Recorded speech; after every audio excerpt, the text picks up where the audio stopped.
Selamat pagi, Assalamualaikum warahmatullahi wabarakatuh.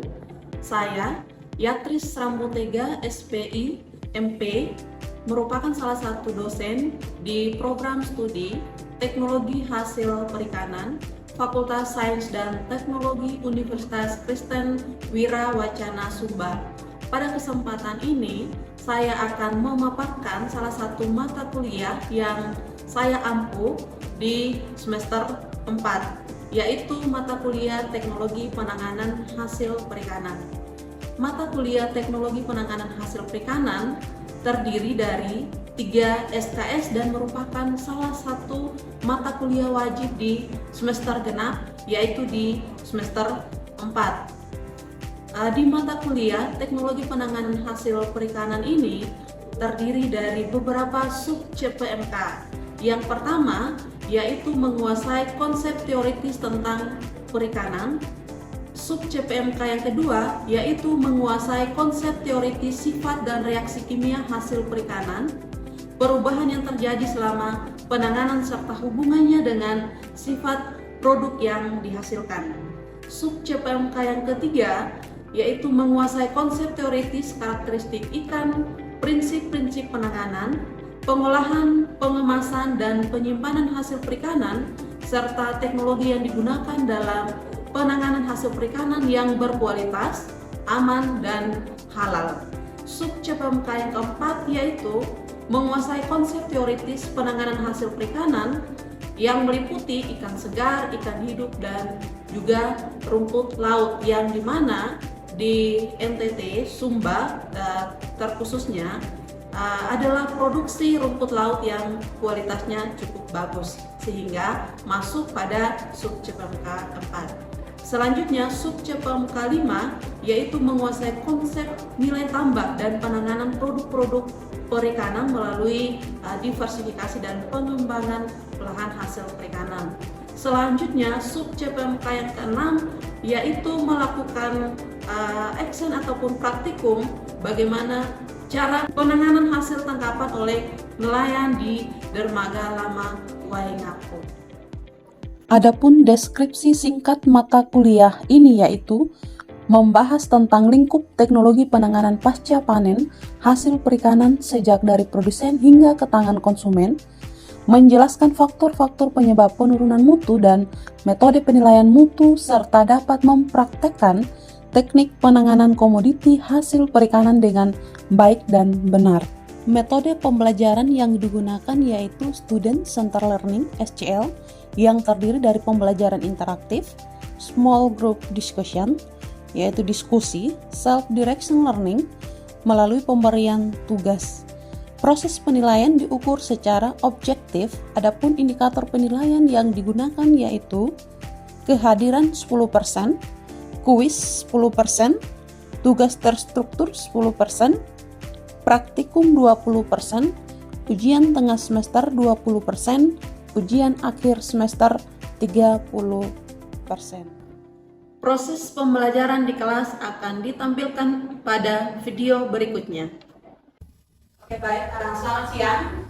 Siang, Bu. Baik, pada saat hari ini kita akan melanjutkan perkuliahan kita, pertemuan yang kedua di mata kuliah Teknologi Penanganan Hasil Perikanan. Sebelum kita memulai perkuliahan, saya minta kesediaan dari Saudara Elsa untuk memimpin kita di dalam doa. Saya persilakan.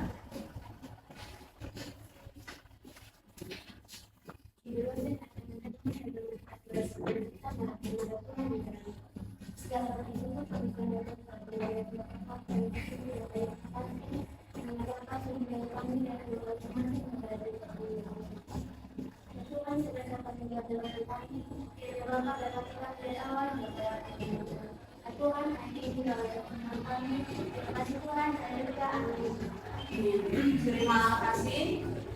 Baik, kita akan melanjutkan perkuliahan kita di mata kuliah Teknologi Penanganan Hasil Perikanan. Oke, pendahuluan, ikan merupakan salah satu bahan makanan atau bahan baku yang dikategorikan ke dalam bahan makanan yang mudah rusak atau mudah busuk atau perishable food. Jadi kita ketahui bersama kenapa ikan ini tidak termasuk ke dalam bahan pangan yang mudah rusak, karena yang pertama memiliki kadar air yang cukup tinggi. Kira-kira kadar air untuk hasil-hasil perikanan itu berapa persen, ada yang tahu? Oke, kadar air pada hasil-hasil perikanan itu misalnya adalah 70 sampai 80%. Selain karena kandungan kadar air, kira-kira kandungan apa lagi yang menyebabkan ikan ataupun hasil-hasil perikanan itu dia masuk ke dalam kategori bahan pangan yang mudah rusak? Ada yang tahu? Kandungan protein yang cukup tinggi. Apalagi? Karena ada aktivitas enzim. Apalagi? Oke, karena terjadinya oksidasi lemak. Oke, jadi ikan tadi yang sudah mengalami beberapa hal yang teman-teman sebutkan, maka ikan akan beberapa jam atau beberapa saat kemudian ikan akan mengalami proses pembusukan. Dikategorikan ke dalam ikan segar itu selang waktunya berapa lama? Berapa jam? 8 jam. Ikan ketika diangkat dari dalam air, dikatakan ikan segar itu selang waktunya itu adalah 8 jam. Kalau sudah lewat dari 8 jam, tanpa dilakukan penanganan, pemelangan, ataupun pengawetan, ikan itu maka akan mengalami proses kemunduran mutu atau proses kenapa ikan itu dikategorikan ke dalam bahan pangan yang mudah rusak. Sehingga perlu yang namanya perlakuan penanganan. Perlakuan penanganan itu bisa dengan melalui cara penggunaan suhu rendah ataupun suhu tinggi. Suhu rendah itu ada dua, yaitu apa saja? Pendinginan dan pembekuan. Kalau yang termasuk ke dalam suhu tinggi apa saja? Suhu tinggi, pemasakan, penggorengan, apalagi? Nah, itu termasuk ke dalam penggunaan suhu tinggi. Oke, jadi penanganan itu sangat berperan penting di dalam proses mempertahankan tingkat kesegaran daripada ikan itu sendiri. Tadi disebutkan penanganan itu bisa menggunakan suhu rendah dan suhu tinggi. Suhu rendah itu ada dua, yaitu pendinginan dan pembekuan. Suhu tinggi bisa melalui penggorengan, pemasakan, pengeringan, dan lain sebagainya. Dalam industri perikanan, kesempurnaan penanganan ikan segar memegang peranan penting karena baik buruknya penanganan menentukan mutu ikan sebagai bahan makanan. Jadi penanganan itu sangat berperan penting. Juga harus memperhatikan kebersihan, higien, dan sanitasi peralatan yang kita gunakan. Misalnya bahan air yang kita gunakan juga harus terhindar dari air biasanya yang kita gunakan itu harus bersih, tidak berbau, tidak berasa, tidak berwarna seperti itu. Jadi itu yang dikategorikan ke dalam air yang bersih yang bisa kita gunakan di dalam proses penanganan. Kalau kita mau mencuci ikan, kita menggunakan air yang kotor, maka akan mempengaruhi kualitas mutu daripada ikan itu sendiri. Penanganan ikan harus dimulai segera setelah ikan diangkat dari air, tempat hidupnya dengan perlakuan suhu rendah serta memperhatikan kebersihan. Nah, ini perlakuan suhu rendah biasanya untuk penanganan ikan di atas kapal, sudah sampai di TPI, tempat pelelangan ikan, ataupun di pendaratan, biasanya yang digunakan itu adalah dengan menggunakan perlakuan suhu rendah. Suhu rendah itu tadi ada dua, yaitu pendinginan dan juga pembekuan, serta memperhatikan kebersihan. Nah, kebersihan ini sangat penting. Kebersihan peralatan yang digunakan dan juga higien daripada pengerjaan sendiri.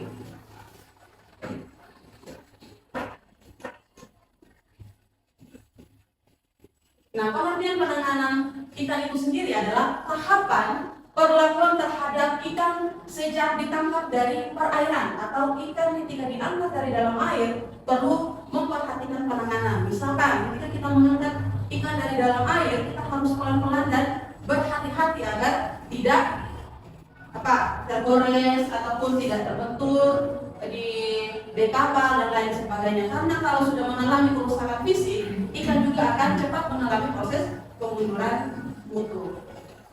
Juga penanganan perlu diperhatikan ketika sudah didaratkan, kemudian diangkut sampai siap diolah di tempat pengolahan ataupun dipasarkan kepada konsumen. Dan penanganan itu biasanya tidak merubah sifat fisik daripada ikan itu sendiri. Berbeda kalau pengolahan. Jadi penanganan ini dia hanya melakukan penanganan pada ikan segar itu sendiri. Tetapi kalau sudah pengolahan yang kayak tadi yang disebutkan, misalkan pengeringan memang kadang bisa tidak merubah fisik daripada ikan, tetapi kadang juga bisa merubah fisik ikan itu sendiri, seperti itu. Jadi itu pengertian dari penanganan hasil perairan itu sendiri. Oke, di sini kenapa perlu penanganan? Karena tadi sudah juga dijelaskan bahwa ikan ini memiliki kelemahan atau memiliki kekurangan. Misalkan tadi kadar airnya cukup tinggi, juga mempengaruhi, sehingga perlu dengan sesegera mungkin ketika ikan itu diangkat dari dalam air, kita baru melakukan yang namanya penanganan. Jadi ikan mempunyai kelemahan potensial yang dapat membuat cepat menjadi produk yang tak layak dikonsumsi. Berarti tadi itu proses pemunduran untuk ikannya sudah terjadi. Di sini ada beberapa kelemahan yang sangat potensial. Yang pertama, kandungan air yang cukup tinggi. Sudah familiar ya, bahwa ikan itu kandungan airnya cukup tinggi. Hasil perikanan itu kandungan airnya cukup tinggi. Kisaran kandungan airnya itu adalah 70 sampai 80%. 20%-nya itu adalah protein.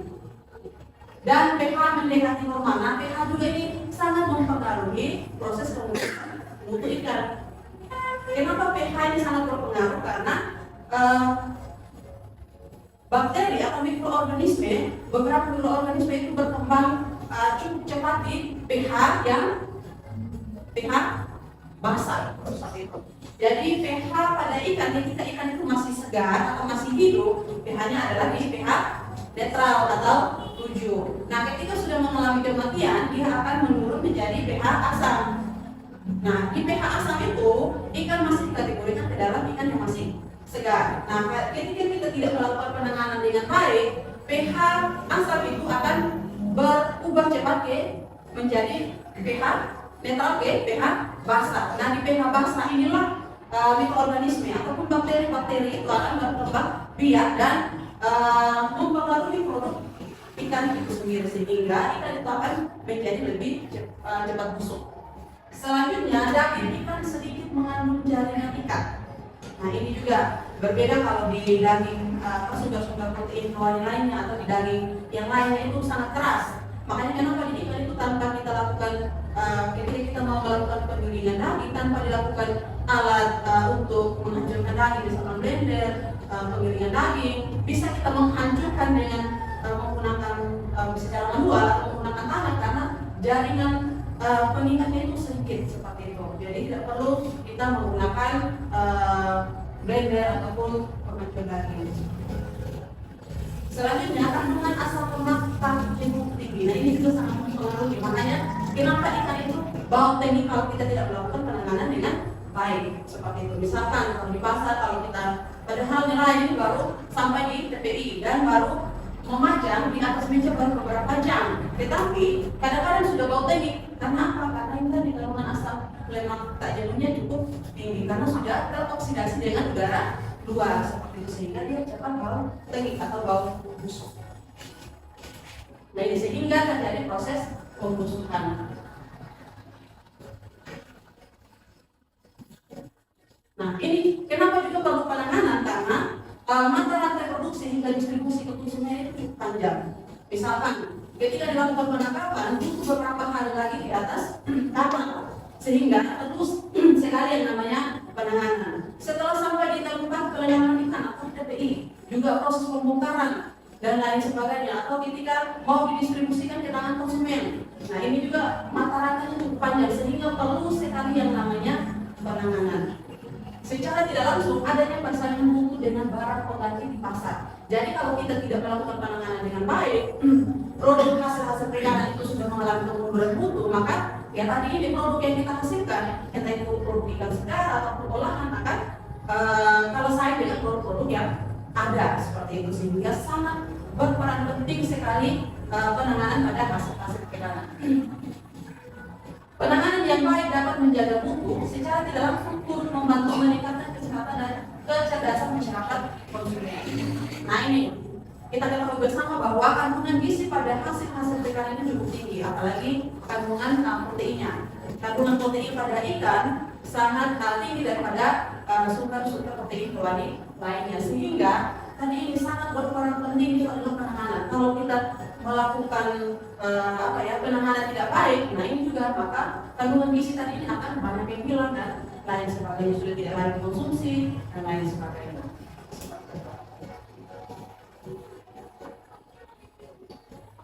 Oke, sebelum kita lanjut, ada yang mau bertanya dari beberapa slide tadi yang sudah ditampilkan? Selain menggunakan es, bahan apa lagi yang digunakan untuk mendatangkan kualitas yang baik? Oke, pertanyaannya adalah selain menggunakan es, kira-kira menggunakan bahan apa atau perlakuan apa lagi yang bisa dilakukan untuk pada penanganan hasil-hasil perikanan. Jadi penanganan hasil-hasil perikanan ya selain menggunakan es ya bisa juga menggunakan bahan pengawet lainnya, misalkan menggunakan garam, tetapi itu sudah bisa saja sudah merubah bentukan asli daripada atau bentukan fisik daripada ikan itu sendiri. Jadi dia sudah tidak dikategorikan lagi ke dalam ikan segar. Dikategorikan ke dalam ikan segar yang mana tadi misalkan dengan perlakuan es ini kan dia basah ya, jadi dia akan basah terus dan ikan itu akan tetap segar. Berbeda kalau kita menggunakan garam, penanganan menggunakan garam itu dia akan menarik kadar air di dalam tubuh ikan sehingga dia makin kering atau keras pada ikan yang kita lakukan perlakuan penanganan tadi, sehingga tadi akan mengubah fisik daripada ikan itu sendiri seperti itu. Jadi penanganan yang lainnya juga bisa digunakan, misalkan penanganan dengan menggunakan garam dan ada beberapa lagi metode-metode yang digunakan seperti itu. Oke, ada lagi? Iya. Apa saja yang mengetahui yang kedua, bagaimana cara kita menentukan bisa dilakukan secara fisik? Yang pertama tadi pertanyaannya Faktor apa saja yang mengetahui bisa dilakukan? Oke, yang pertama pertanyaannya ini adalah faktor apa-apa saja yang mempengaruhi tingkat kesegaran ikan atau proses kemunduran mutu ikan. Jadi beberapa faktor bisa dari secara mikrobiologi atau secara biologi, kimiawi dan juga secara fisik. Tadi yang disampaikan di pertama tadi bahwa ketika ikan itu sudah mengalami rusak pada fisik ikan, maka proses kemunduran mutu ikan juga akan lebih cepat seperti itu. Selanjutnya secara mikrobiologi atau kita ketahui bersama bahwa organisme atau mikrobiologi itu pada tubuh ikan biasanya akan ada di bagian insang sama jeroan. Nah, kalau kita melakukan penanganan tidak mengeluarkan insang sama jeroan, maka mikroorganisme tadi ini akan berkembang biak lebih cepat seperti itu. Selanjutnya terjadinya oksidasi dengan udara luar ataupun ketika kita simpan tidak ditutup dengan baik dan lain sebagainya, itu akan mempengaruhi proses kemunduran mutu daripada ikan itu sendiri seperti itu. Oke, ada lagi? Oke, jika tidak ada, kita akan melanjutkan materi kita pada saat hari ini. Jadi bagaimana kita menghambat, misalkan tadi perlu yang namanya penanganan. Nah, penanganan yang seperti apa yang perlu kita lakukan? Jadi penurunan mutu ini biasanya akan terjadi ketika atau sejak ikan itu diangkat dari dalam air seperti itu. Jadi perlu sekali kita melakukan penanganan, yaitu sejak ikan ditangkap atau diangkat dari habitat hidupnya, tadi diangkat dari dalam air, dan terlebih lanjutnya ketika ikan didaratkan selama transportasi hingga selama pengolahan. Nah, ini ada dua cara.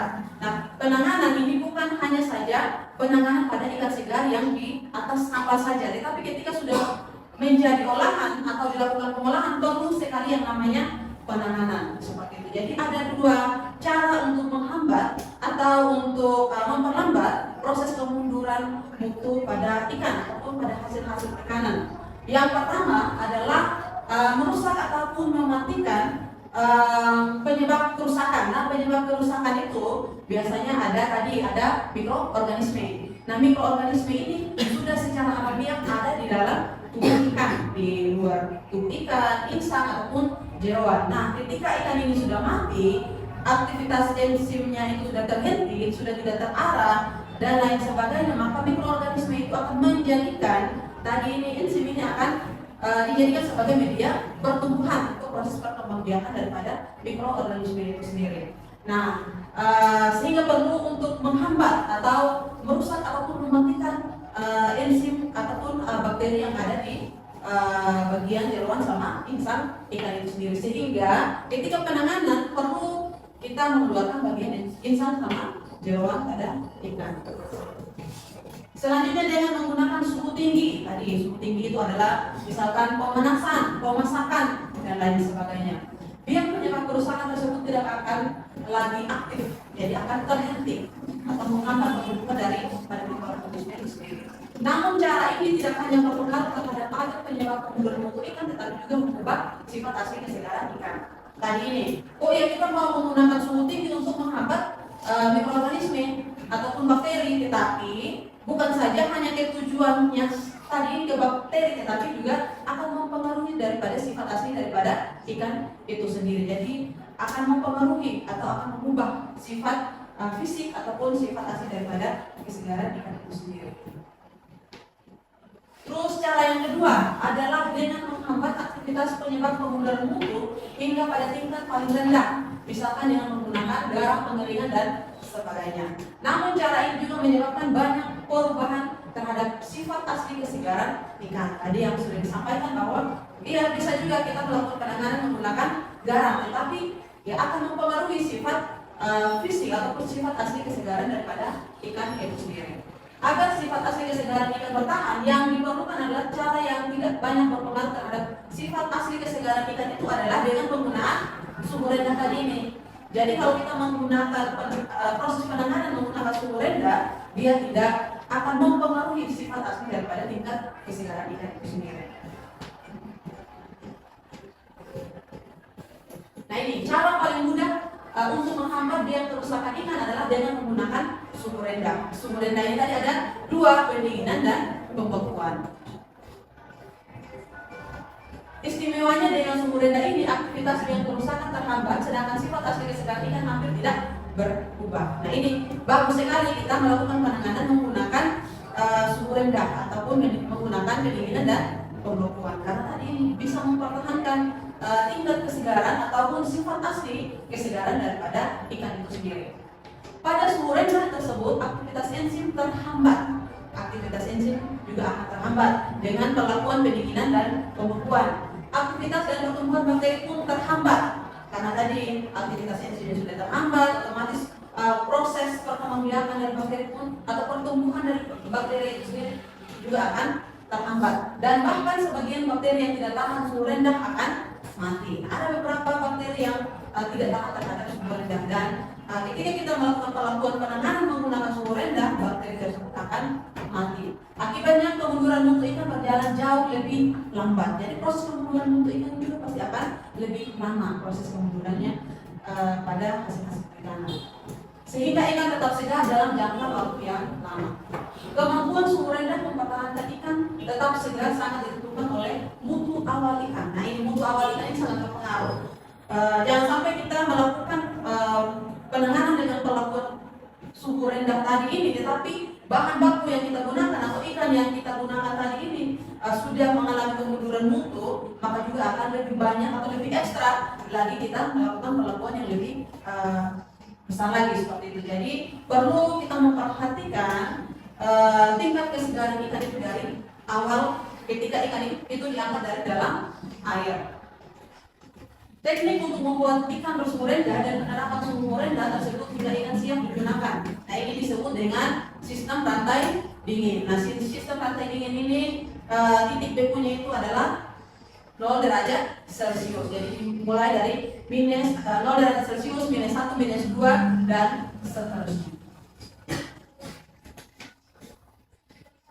Kita lanjut. Cara paling sederhana, mudah, murah dan masif digunakan untuk membuat ikan bersuhu rendah adalah dengan menurunkan suhu menggunakan es. Tadi ini digunakan bongkahan es. Jadi kita melakukan pelakuan penanganan pada hasil perikanan adalah dengan menurunkan suhu menggunakan es. Dengan cara ini kita menjadi dingin tetapi tidak beku. Nah ini dikategorikan atau termasuk ke dalam proses pendinginan.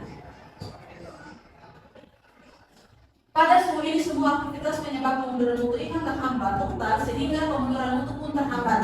Tidak hanya itu, dengan es tersebut ikan akan tetap basah, bersih dan mengkilap akibat tercuci dari es. Baunya pun tidak berkurang. Tadi yang disampaikan bahwa dengan menggunakan perlakuan penanganan es ataupun pembekuan, ikan itu tetap basah, jadi akan mempertahankan tingkat kesegaran daripada ikan itu sendiri. Berbeda dengan perlakuan penanganan menggunakan garam, pemasakan ataupun menggunakan suhu tinggi tadi ini, tujuannya untuk menghambat tadi ini bakteri atau membunuh bakteri, tetapi juga mempengaruhi daripada sifat asli daripada kesegaran ikan itu sendiri.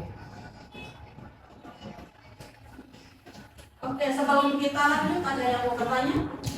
Dan saya Iya. kita tidak ada menjelaskan tentang air juga sangat penting dalam menjaga kesedaran ikan.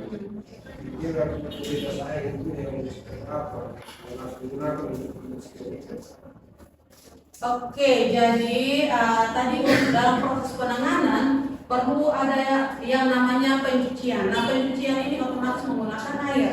Kira-kira kriteria atau air yang seperti apa yang kita gunakan dalam proses pencucian ikan itu sendiri. Jadi penggunaan air bersih itu yang penting. Air yang kita lihat secara fisik itu adalah tidak berwarna, berasa dan tidak berbau. Jadi secara kasat mata kita melihat airnya bersih, berarti bisa kita gunakan. Atau tidak berbau, tidak berasa, nah itu bisa kita gunakan di dalam proses pencucian ataupun penanganan pada hasil-hasil perikanan. Oke, baik, jika tidak ada pertanyaan lagi, kita akan tutup perkuliahan kita, dan sebentar saya akan kirim tugas terstruktur. Teman-teman akan mengerjakan dan dikumpulkan di pertemuan berikutnya. Baik, perkuliahan kita sampai di sini. Saya minta satu orang untuk pimpin kita di dalam doa. Silakan. Jadi baik, kita sudah teman-teman sudah kita ulang. Kami dalam doa namun izinkan saya membantu doa ini dengan agama kepada kita berdoa Allah terus. Ya Bapa dalam surga, terima kasih banyak Tuhan atas segala kasih dan cinta-Mu, turun segala ke kami dari pantai kepada siang ini.